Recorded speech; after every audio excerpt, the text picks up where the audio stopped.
and welcome to the Beauty is Found Within podcast, hosted by the beautiful Pippa Leslie. Pippa will be speaking about hers, others' spiritual stories, perspectives, and journeys, so we can in turn find the right match of resonance that speaks to our heart and souls. Each week, she will be sharing topics around spirituality, manifestation, mindset, self-love, and personal growth, as well as personal interviews with our fellow soul family and friends. Hey guys, welcome back to the Beauty is Found Within podcast. And today I'm really excited to talk about the moon. I have always been fascinated with space and the moon and, what's out there, beyond and the unknown. And I do full moon rituals every single month. Now, because we're in this pandemic, I've had to switch them to online. And recently I have just done the full moon ritual for our most recent full moon, which was on the 7th of May. And this full moon was called the flower moon. Now, in this episode, I would just want to talk to you a little bit about the moon and how I've used the moon for about just over 18 months now to help me manifest, to help me release and let go.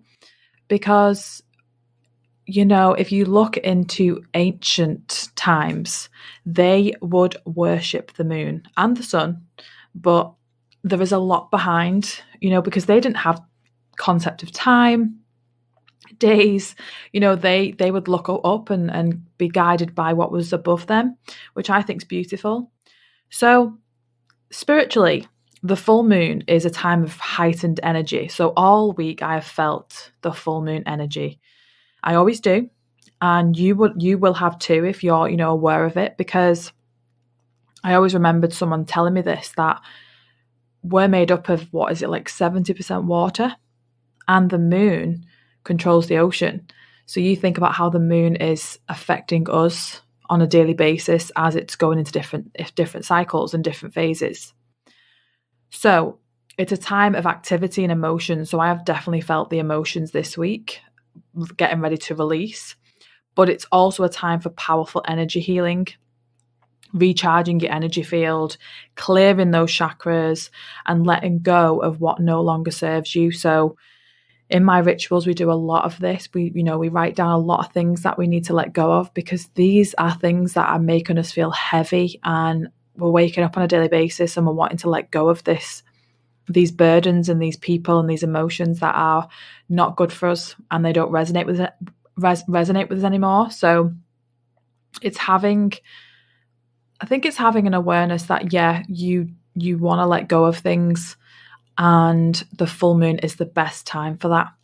So you will be thinking now there's plenty of things you want to let go of. It could be anything. It could be, a certain relationship, a certain friendship, a situation, an emotion, and that is all in your power, because you have the power to let go of what is no longer serving you.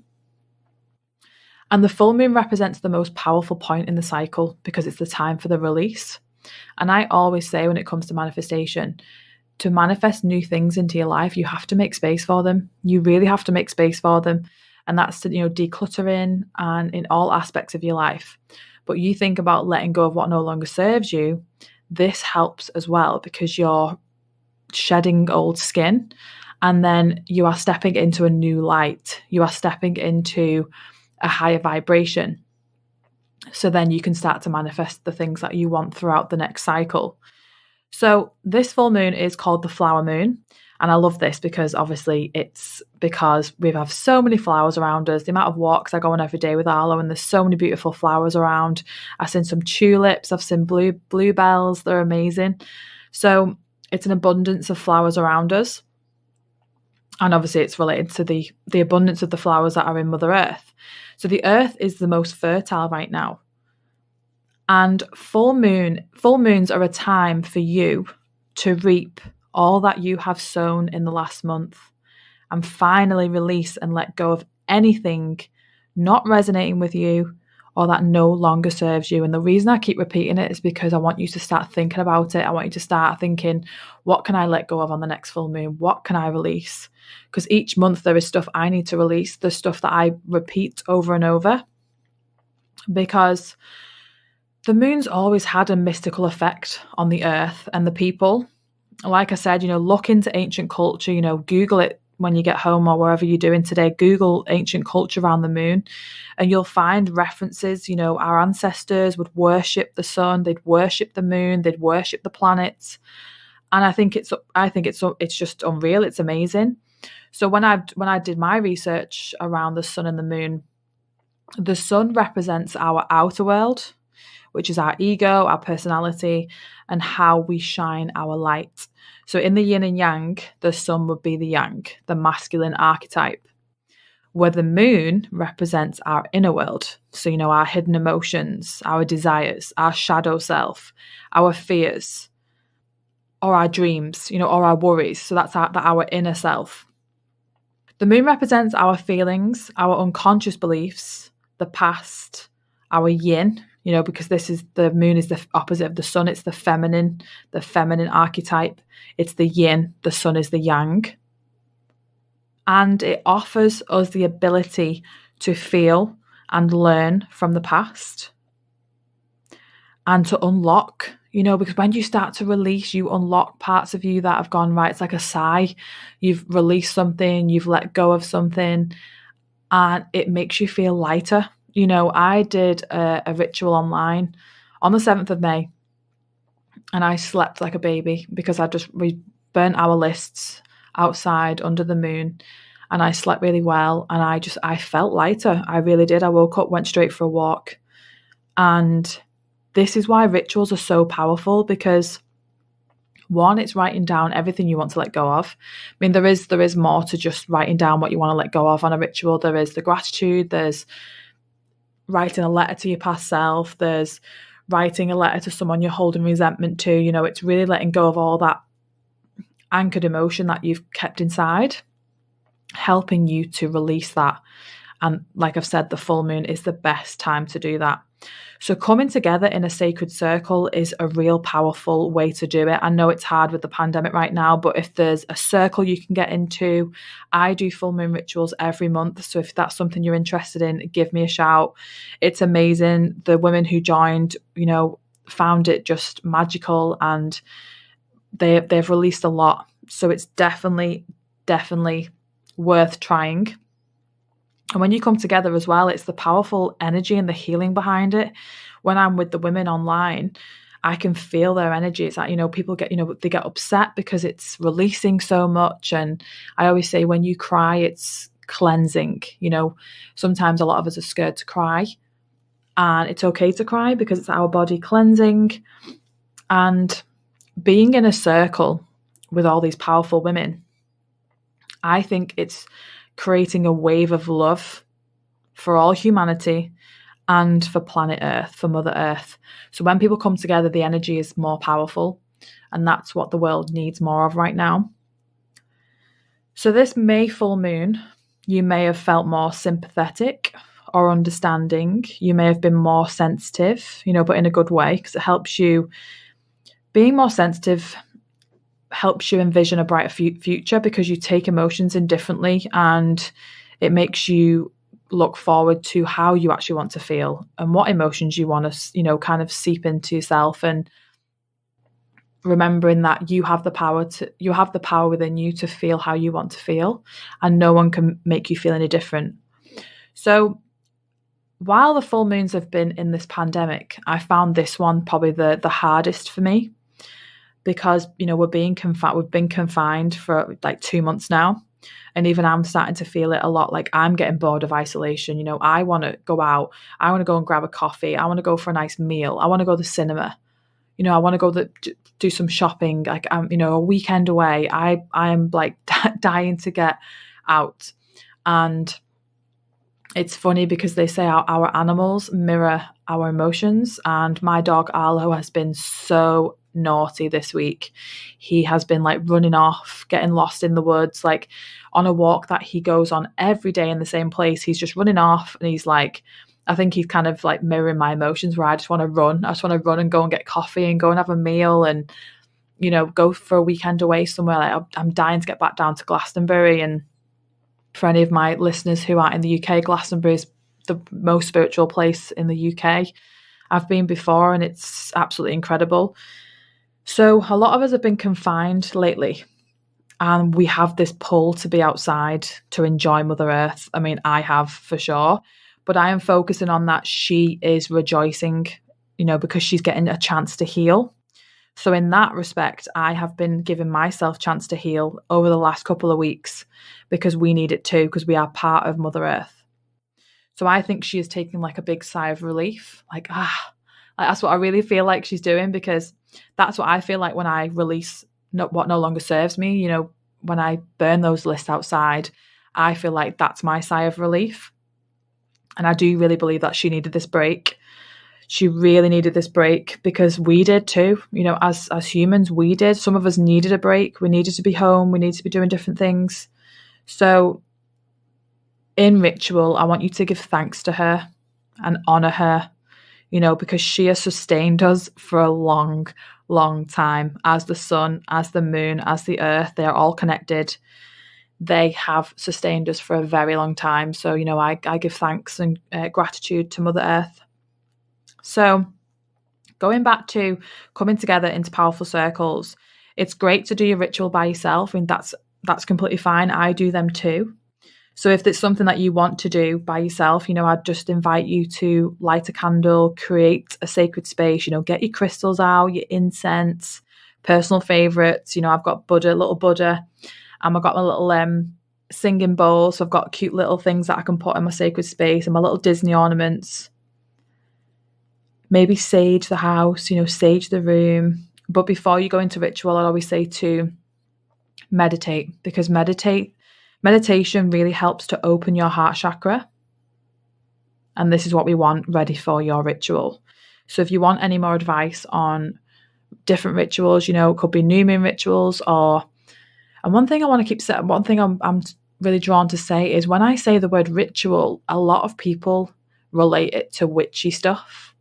Because the ritual sounds like you're doing like a ritual on someone. It's completely not. It's a ritual to me is a spiritual practice, but it's something that you do for yourself. So if we prefer it to call a practice, a spiritual practice, a full moon practice, you use whatever word feels comfortable for you. Same with Mother Earth and universe and God. Use the word that resonates with you the most. So words are powerful. And like we said, the main potent time to release is the full moon. So if you'd like a free workbook, I have a free workbook on my website, which is www.beautyisfoundwithin.com. If you go on there and there's a section for your free library, you can download the full moon workbook there for yourself. So as much as doing full moon rituals is something that we do every month, we need to look after ourselves as well in between. So after you've done a ritual, I would celebrate the full moon, because it's wonderful. It's a wonderful time and it's always changing. It's always waxing, waning. Like I love learning about the moon so much. I want you to maybe take a moon bath, which are amazing. So get some salts, crystals, oils, and then when you're in the bath, just close your eyes and just imagine all that releasing of your energy and letting go of all that stuff you've just written down, you've burnt away. Just imagine it melting off your body. When you've done your lists, what you want to let go of, definitely go outside, read those lists under the full moon. And when you see them burning away, just imagine them melting away as like literally burning away from your body. I did mine. And my flame was unbelievable. It was rainbow coloured. Like I watched my flame when I did my ritual and we went outside and my flame was literally green, blue, orange, yellow. It was looked like the rainbow and it was amazing. So just things like that really fascinate me. So what not to do on a full moon? Someone asked me about this. So I'm just going to give you a few tips about what not to do on a full moon. So the full moon isn't great for starting something new, because full moons are a time of culmination. So, start new ideas and projects around the new moon, because the new moon is about planting the seeds. ready for your manifestation. So definitely start a new project on the new moon. Don't overwork or overstress because you want to celebrate. So take baths, walk in nature. Don't worry about doing circles or having it perfected. It's the intention behind what you're actually doing with the full moon. Like, one of the things we wrote on our list the last full moon ritual was letting go of perfection, because so many of us want to have it perfected. How do we do a ritual? I need to get it spot on.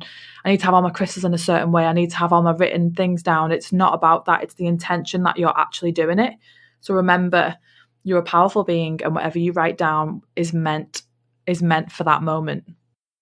Another thing not to do on the full moon is make life-changing decisions, because your emotions are heightened around the full moon. So you need to make sure you're grounded, aligned, and centered before making big, sudden decisions.